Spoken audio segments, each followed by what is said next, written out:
Halo, Assalamualaikum Sobat Meng. Gimana kabarnya, sehat kan? Semoga yang dengerin cerita ini diberikan kesehatan selalu sama Allah dan dilancarkan rezekinya.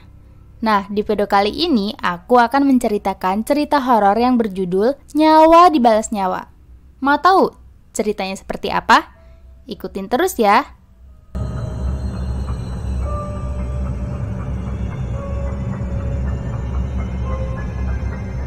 Dulu, di sebuah desa yang berada di pedalaman Kalimantan, ada seorang kepala desa yang sangat amat baik dan bijaksana. Beliau adalah orang yang teramat sangat baik, sehingga tak ada celah sedikit pun bagi warga untuk tidak menyukainya. Tak terasa sudah 3 kali Pak Kades baik hati itu menjabat sebagai kepala desa. Dan selama tahun-tahun itu pula lah, kehidupan warga di desa tersebut menjadi maju, layaknya desa-desa besar lainnya. Tapi, keadaan yang tentram tersebut tidak selamanya warga rasakan. Saat memasuki awal pemilihan kepala desa yang baru, seorang laki-laki berusia 40 tahunan bernama Pak Sekar juga ikut mencalon sebagai kepala desa. Beliau ini dulu pernah menjadi sekdes, namun tidak berlanjut, karena banyak dana desa yang ia gelapkan. Banyak sekali spanduk-spanduk yang terpasang atas nama Pak Sekar. Beliau juga sudah mulai membuat acara-acara untuk mengajak para warga memilih dirinya di pemilihan kades nanti. Ia bahkan rela membagikan uang 300.000 satu persatu kepada kepala keluarga. Warga yang mendukung Pak Kades baik hati semakin resah ketika hari demi hari mulai banyak warga yang berpindah pilihan hanya karena uang. Padahal mereka sudah tahu kalau Pak Sekar dulu diberhentikan jadi kades karena penggelapan dana desa. Tapi semua itu nampaknya dibutakan oleh 3 lembar 300 ribuan. Apalagi di saat-saat seperti itu, banyak sekali warga yang terpaksa harus menganggur karena hujan yang selalu turun. Akibatnya, pohon karet tak bisa diturih atau disadap. Hari yang ditunggu-tunggu pun tiba. Satu persatu warga desa masuk ke ruangan pencoblosan. Hasil suaranya sama, tidak ada yang menang ataupun kalah, ujar para saksi. Hah? Hasilnya sama, ujar warga-warga saling pandang satu sama lain. Jadi, pemilihan kepala desa akan kita ulang 3 hari ke depan, ujar salah satu petugas. Biarlah saya saja yang mengalah, ujar Pak Kades yang baik hati. Tidak Pak, tidak bisa begitu. Kami ikhlas memilih Bapak. Bapak harus pertahankan. Saya yakin Bapak akan menang. Iya Pak, Bapak pasti menang. Iya Pak, Bapak pasti menang, teriak pendukung Pak Kades yang baik hati. Iya, kami setuju jika harus coblos ulang. Pilihan kami tetap satu dan tidak akan pernah terganti. Kami tahu siapa yang bisa memajukan desa ini, teriak pendukung Pak Kades baik hati seraya berjalan pulang. Sebenarnya Pak Kades tak enak hati melihat pendukungnya itu seperti itu. Terlebih ketika tatapannya dan Pak Sekar beradu. Terlihat Pak Sekar yang langsung membuang muka dan meludah. Pak Kades baik hati pun cuma bisa menghela nafas. Warga begitu karena memang Abah cocok menjadi kades. Lihatlah banyak sekali perubahan baik di desa ini semenjak Abah menjadi kades. Tapi aku tidak enak dengan Pak Sekar. Wajar saja Bah, tahun-tahun kemarin kan memang calonnya cuma Abah saja, karena Pak Sekar dulu pergi ke kota untuk membuang malunya ketika diberhentikan jadi sekdes karena penggelapan dana. Semua warga tahu siapa Pak Sekar. Kalau sampai dia yang memimpin desa ini akan hancur, ujar istrinya seraya menyuguhkan segelas kopi tumbuk. Semua manusia kan memang letaknya khilaf dan salah mah, ucap Pak Kades baik hati sembari menyeruput kopinya. Sudah, jangan terlalu dipikirkan Bah. Siapapun nanti yang menang di pemilihan suara, aku yakin itu yang terbaik. Hujan kembali turun setelah seharian mendung berawan. Dinginnya udara malam itu membuat Pak Kades baik hati langsung menyelimuti tubuhnya dengan selimut. Keesokan harinya, Pak Kades baik hati sedang berada di sungai memancing ikan. Tak jauh darinya, ia juga melihat Pak Sekar sedang memperbaiki susunan batang. Pak Bardi, sebut saja begitu, atau si Kades baik hati, yang melihat Pak Sekar nampak kesusahan mengurus batang-batangnya tersebut, langsung berjalan menghampiri Pak Sekar. Tanpa diminta, Pak Bardi membantu Pak Sekar. Tidak usah Pak, Saya bisa sendiri, ketus Pak Sekar. Tidak apa-apa Pak, saya lihat Bapak kesulitan meruis batang-batang ini. Alah, gak usah so baik sama saya Pak. Saya tahu Bapak itu mau mengalahkan saya kan nanti. Saya tidak akan mengalah Pak. Bentak Pak Sekar seraya melemparkan puntung rokoknya ke dalam air. Demi Tuhan Pak, saya tidak ada maksud. Saya tulus dan ikhlas membantu, ucap Pak Bardi. Urus saja pendukung-pendukung fanatik Bapak itu, ajarkan sopan santun kepada mereka.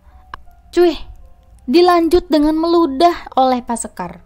Pak Bardi meninggalkan tempat itu sambil geleng-geleng kepala. Ia makin merasa tak enak dengan ucapan-ucapan Pak Sekar tadi. Maafkan saya ya Pak, saya tidak pernah bermaksud untuk membuat Bapak tersinggung, ucap Pak Bardi dari kejauhan. Pemilihan ulang kedua calon kades pun akhirnya tiba. Para warga berbondong-bondong menuju ke tempat pemilihan. Hujan hari itu turun sangat deras. Namun, kebanyakan warga tak menghiraukan hujan yang mengguyur dan menciptakan dingin di tubuh mereka. Hasil akhir suara pun dibuka, dan ternyata Pak Bardi menang dan kembali menjadi kepala desa lagi untuk yang sekian kalinya. Beliau diarak oleh warga. Mereka sangat senang karena Pak Bardi kembali memimpin desa itu. Sementara Pak Sekar pulang dengan raut wajah penuh emosi. Malam itu, saat hujan mulai reda, warga mengadakan pesta kecil-kecilan di depan rumah Pak Bardi. Mereka membakar singkong, membakar ikan, dan memasak nasi di sana. Kebahagiaan jelas sekali terlihat di wajah semuanya. Sebulan menjabat sebagai kades, Pak Bardi harus dihadapkan dengan rentetan masalah yang terjadi. Mulai dari beberapa warga pendukungnya yang sakit tanpa sebab, dan beberapa anak kecil yang terkena muntaber. Keadaan seketika menjadi kacau. Orang-orang mulai menjadi tidak terkontrol. Beberapa orang pengikut setianya Pak Sekar memprovokasi pendukung Pak Bardi yang tidak bisa mengambil sikap saat penyakit-penyakit aneh mulai berdatangan ke desa mereka.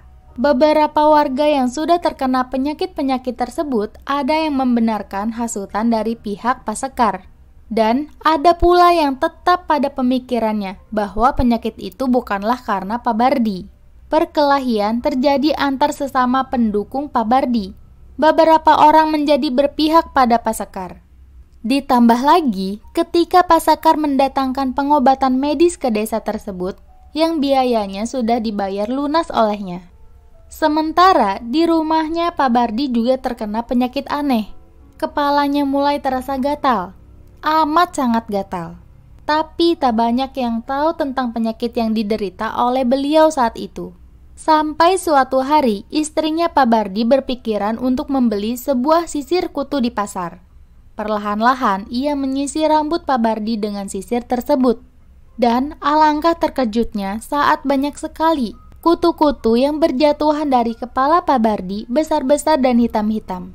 Sampai-sampai istrinya pun bergidik saat melihat kutu-kutu tersebut. Namun, walau hampir setiap jam disisir, kutunya tetap ada dan ada terus. Apa menurutmu ini wajar? Tanya Pak Bardi pada istrinya sambil terus menggaruk kepalanya. Kurasa wajar, karena kan rumah kita sering dimasuki kelelawar bah. Mungkin kutunya dari kelelawar itu. Siang pun berlalu. Bulan sabit dengan warna kemerahan menghiasi langit malam itu. Pak Bardi yang baru saja selesai menyisir rambutnya tiba-tiba mendengar suara timpukan benda keras diiringi dengan angin yang sangat kencang menampar atap rumahnya. Baru saja Pak Bardi akan beranjak dari duduknya, ulu hatinya tiba-tiba sakit, sangat-sangat sakit. Sehingga untuk bernafas pun ia hampir tak mampu. Rasa sakit itu tidak hanya dari ulu hati, tapi sekarang malah seperti turun naik, menjalar ke seluruh bagian tubuh. Sakit sekali mah. Sakitnya di mana bah? Di bagian mana? Kakiku, tanganku, kepalaku rasanya seperti ditusuk jarum. Teriak Pak Bardi, istrinya hanya bisa menangis melihat Pak Bardi yang terus mengerang tiada henti. Akhirnya dia berlari keluar rumah menuju rumah tetangganya yang beranjak 6 meteran dari rumahnya. Namun tak ada yang mau membukakan pintu. Rumah ke rumah dia datangi untuk meminta pertolongan. namun hanya rumah Padula saja yang mau menolong. Mereka berjalan dengan diterangi senter. Lumpur yang ada di jalanan tak ia hiraukan. "Masuk Pak, Bu, silahkan," ucapnya gemetar Padula, dan istrinya nampak tertegun melihat keadaan Pak Bardi yang seperti itu. "Sudah berapa lama seperti ini Bu Kades?" tanya Padula. "Beberapa hari setelah anak saya Suli meninggal, Pak. Sepertinya ini bukan sakit sembarangan, Bu. Ini sakit kiriman. Mungkin ada orang yang tidak suka terhadap keluarga kalian." "Ya Tuhan, lalu apa yang harus saya lakukan agar suamiku bisa sembuh, Pak?" "Mak, kau temanilah mereka di sini. Aku akan ke desa sebelah, ke rumahnya Pak Rahman." Sepeninggalan Padula, kedua perempuan itu disibukkan dengan keadaan Pak Bardi yang sakit, dan gatal di kepalanya muncul secara bersamaan. Kutu-kutu yang disisir dari kepala Pak Bardi bergumpal-gumpal banyaknya. "Bagaimana rambutnya kita gunting saja, Bu, biar kutu-kutunya hilang," usul istri Padula. Setelah usulnya disetujui, ia pun langsung mencari gunting untuk menggundul rambut Pak Bardi. Namun, walaupun digundul, kutu-kutu itu tetap ada dan malah bertambah banyak. Kutu-kutu tersebut bergerombol di kepala Pak Bardi yang sudah digundul, membuat siapa saja yang melihatnya menjadi takut dan jijik. Istri Padula mengambil plastik ke dapur dan juga segayung air panas. Lalu, perlahan-lahan mengambil kutu-kutu itu menggunakan plastik dan memasukkannya ke dalam gayung yang berisi air panas tadi, sehingga kutu-kutu yang menempel di kepala Pak Bardi habis. Setelah itu, ia mengoleskan kepala Pak Bardi dengan minyak goreng. Baru beberapa saat saja, Pak Bardi kembali berteriak gatal-gatal. Namun, istrinya dan juga istri Padula tidak melihat adanya sesuatu di kepala Pak Bardi. Kutunya sudah hilang, namun Pak Bardi masih terus berteriak mengatakan kalau kutunya masih terasa ada. "Mereka banyak sekali rasanya, Mah. Banyak sekali di kepalaku," teriak Pak Bardi. "Sisir, sisir!" Istrinya bergegas mengambil sisir, meski tak mau apalagi yang harus disisir. "Panas, panas, air panas!" teriak Pak Bardi lagi. "Biur!" Istrinya Padula menyiramkan seember air kepada Pak Bardi. Dan seketika Pak Bardi diam. Ia menghela nafas. "Sakitnya hilang," ujar Pak Bardi. "Yang bener, Bah. Syukurlah kalau begitu." "Alhamdulillah," ucap istrinya Padula. Mereka tersenyum senang. Namun, baru setengah jam, Pak Bardi sudah kembali lagi menggaruk-garuk kepalanya. Malah, kini tidak hanya menggunakan sisir ataupun kawat. Ia malah mengambil pisau yang bermaksud untuk mengiris kulit kepalanya sendiri. Sebisa mungkin istrinya dan istri Padula mencoba merebut kembali pisau tersebut. Namun mereka kalah tenaga dengan Pak Bardi. Tanpa ragu-ragu, Pak Bardi melukai kulit kepalanya sambil tertawa. Hingga darah menyembur keluar, tubuh Pak Bardi melemah. Hingga akhirnya tumbang. Isak tangis istrinya tak terbendung lagi. Ia memeluk suaminya yang sudah tidak bergerak. Tidak berapa lama, Padula kembali bersama seorang lelaki memakai sarung dan memakai peci putih. Beliau adalah Pak Rahman, orang yang dikenal paham dengan hal-hal gaib. Lelaki itu tertuju pada sudut rumah, matanya menatap dari bawah ke atas, seperti menatap seseorang yang tak kasat mata. "Pak Bardi sudah meninggal," ucap Padula setelah mengecek keadaan Pak Bardi yang berdarah tersebut. "Rumah kalian sudah ditandai. Kiriman itu dikirim oleh orang yang sangat membenci suamimu," ujar Pak Rahman. Istrinya Pak Bardi menangis terus-menerus. Saat pemakaman, hujan masih turun meski rintik-rintik. Banyak orang yang berduka atas kematian Pak Kades baik hati itu. Namun, apalah daya, kisah hidup beliau sudah berakhir dengan tragis. Menjadi korban atas perbuatan-perbuatan orang yang tidak punya hati. Seminggu berlalu. Penyakit aneh yang menyerang kebanyakan warga mulai menghilang. Mereka berpikir itu karena perjuangan Pak Sekar yang rela menggunakan banyak hal untuk keselamatan warga. Meskipun warga tersebut adalah pendukung setia almarhum Pak Bardi. Dan karena itu pula lah kejahatan yang pernah ia lakukan akhirnya hilang disapu oleh kebaikan yang beliau tanamkan. Kini warga sudah seutuhnya percaya bahwa Pak Sekar adalah orang yang paling tepat untuk menggantikan almarhum Pak Bardi. Lalu, singkatnya setelah melalui berbagai macam proses, kini Pak Sekar sudah resmi menjadi kepala desa. Awalnya, kehidupan di desa itu berjalan cukup baik. Hingga suatu hari, sebuah banjir besar melanda desa tersebut dan desa lainnya dihilir. Air yang datang begitu cepat sehingga membuat warga kehilangan banyak sekali ternak-ternak mereka. Surat-surat tanah dan bangunan yang mereka miliki hanyut tersapu air. Para warga diungsikan ke desa-desa yang lebih tinggi dan juga banyak di antara mereka yang harus tidur di dalam kelotok atau perahu air. Ada yang bilang kalau Pak Kades menerima uang 100 juta sumbangan untuk desa. Karena memang seperti yang orang-orang ketahui, banjir itu sudah merampas harta mereka dan juga usaha yang mereka miliki. Tapi uang sumbangan yang isunya besar itu 100 ribu pun tidak pernah sampai ke tangan warga. Mereka hanya diberi bantuan seperti sembako atau pakaian bekas. Tak ada warga yang berani berkutik, apalagi mengeluh dengan keadaan di desa mereka saat itu. Segala macam bantuan seperti disaring terlebih dahulu sebelum sampai ke tangan warga. Bahkan saat air sudah menyurut dan belum bisa mendapatkan uang, saat mereka meminta belas kasih Pak Sekar, mereka hanya diberikan 5 kilo beras yang sudah berulat. Beberapa warga yang mulai berbisik-bisik menyalahkan satu sama lain atas apa yang mereka pilih. 4 bulan kemudian, Aji, anak dari Pak Bardi, pulang. Pemuda itu belum tahu kalau orang tuanya sudah meninggal. Di sepanjang jalanan desa, ia dibuat bingung dengan keadaan warga yang tidak seperti dulu lagi. Beberapa anak terlihat sedang bermain.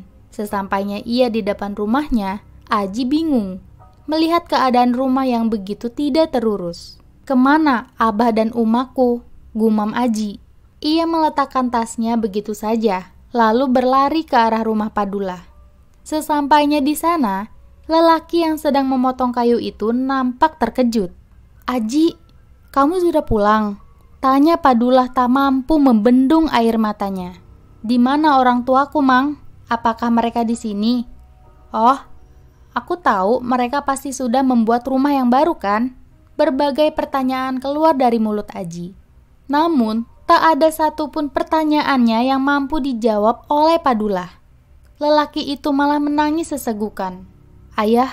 Ayahmu sudah meninggal, Ji, dan ibumu sekarang lumpuh," ucap Padula, akhirnya membuat Aji seketika terduduk lunglai.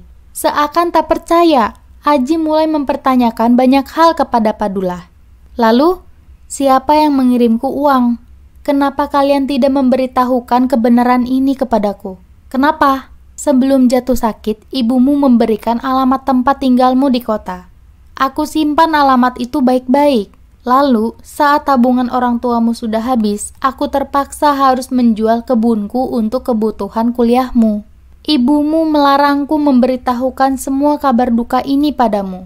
Dia tidak ingin kau tahu, karena itu bisa saja membuatmu tidak fokus untuk belajar," ujar Padula dengan raut wajah yang menandakan kesedihannya. "Kenapa abahku bisa meninggal? Apa dia sakit? Tapi rasanya tidak mungkin, karena abah adalah orang yang kuat. Dia jarang sakit. Tapi kenapa dia bisa mati?" teriak Aji terisak. Perasaannya kacau, sangat-sangat kacau. "Lalu apa gunanya gelar sarjanaku jika abah sudah meninggal?" isaknya. "Kau bisa meneruskan cita-cita abahmu untuk membawa desa ini lebih maju lagi," ujar Padula. "Dan kau masih punya ibumu. Aku juga istriku," lanjut Padula. Berhari-hari Aji menangis di dekat makam ayahnya. Ia sangat terpukul dengan kematian sang ayah. Diam-diam ia menyelidiki tentang sebab kematian Pak Bardi. 100% dugaanku ini semua ada kaitannya dengan si Sekar itu, ujar Aji di suatu malam saat mereka sedang makan bersama. "Jangan seujon, Nak. Tidak baik. Apalagi kalau tidak ada bukti, nanti jatuhnya fitnah," tegur Padula. Aji menghela nafas. Ia membenarkan apa yang dikatakan Padula. "Besok aku akan mencari pekerjaan di kota. Kebetulan abahnya temanku sedang mencari karyawan," ucap Aji. "Apa tidak sebaiknya kau di sini saja, Ji? Kasihan ibumu," Sudah sakit-sakitan seperti itu, kalau harus berpisah lama denganmu lagi, kata istri Padula. Aku akan cari uang di kota. Aku tidak ingin merepotkan kalian terus. Sudah banyak kalian berkorban untuk kuliahku. Sayang sekali kalau aku tidak bekerja dan membalas budi kalian. Kalau kamu mau begitu apa boleh buat. Kami hanya bisa mendoakanmu di sini, ujar Padula. Tibalah saat Aji berangkat kembali ke kota untuk bekerja. Sesampainya di kota, Aji melalui berbagai tes terlebih dahulu. Hingga tibalah ketika Aji sudah bekerja, setiap uang yang ia dapatkan tiap bulan selalu ia tabung. Setahun berlalu. Kini, di tanah milik desa, berdiri sebuah tempat hiburan yang isinya adalah wanita-wanita cantik dan seksi. Banyak para pemuda-pemuda desa yang datang ke sana silih ganti. Maaf Pak, saya tidak bisa bantu. Tolak salah satu warga ketika Padula ingin ikut bekerja. Memangnya si Aji kemana? Kuliah kok hanya menghabiskan uang dan harta saja? Sindir Pak Sekar yang kebetulan saat itu juga berada di sana. Maaf Pak Kades, ini sama sekali tidak ada hubungannya dengan Aji. Kalau memang saya tidak diperbolehkan ikut mencari pasir, saya tidak apa-apa Pak. Tapi tolong jangan kaitkan masalah ini dengan Aji, ujar Padula setengah emosi. Pak Sekar tertawa sambil berkata, dasar pengkhianat, ejek Pak Sekar. Pengkhianat soal apa Pak? Soal pemilihan itu. Tapi maaf, sebelumnya karena dari awal memang saya tidak pernah memilih Bapak. Menurut saya, almarhum Pak Bardilah yang paling cocok memimpin desa ini. Menjadi lebih baik lagi semua warga diberikan keadilan yang sama dan rata. Tapi sekarang, coba Bapak lihat. Semua yang menjadi aparat desa adalah keluarga-keluarga Bapak. Semua yang punya kerjaan adalah orang-orang yang memilih Bapak. Apa Bapak pantas disebut Kades? Pak Sekar terlihat sangat geram mendengar perkataan Padula barusan. Ia menatap lelaki itu dengan tatapan tak senang. Ingat, dengan siapa kau berbicara, Dulah? Tanpa menghiraukan raut wajah Pak Sekar, beliau melenggang pergi tanpa permisi. Brengsek sekali si Dulah itu. Berani-beraninya dia menghasut orang-orang untuk tidak memilihku lagi, ujar Pak Sekar saat itu dengan orang-orang kepercayaannya. Aji sudah pulang ketika hampir menjelang tahun akhir pemimpinan Pak Sekar. Ia datang bersama seorang wanita cantik yang merupakan kekasihnya. Kudengar-dengar si Aji mau mencalon jadi kades Pak, ujar salah satu kepercayaan Pak Sekar. Alah, mana bisa orang bujangan seperti itu jadi kades? Kamu dapat info dari mana? Dari warga yang akan mendukungnya, Pak. Dia juga memberikan santunan, Pak, pada warga. Lalu apa masalahnya? Biarkan saja dia habiskan uangnya dengan memberi orang-orang malas itu. Tapi, Pak, apa itu tidak bahaya? Secara orang-orang pasti akan berpihak kepadanya.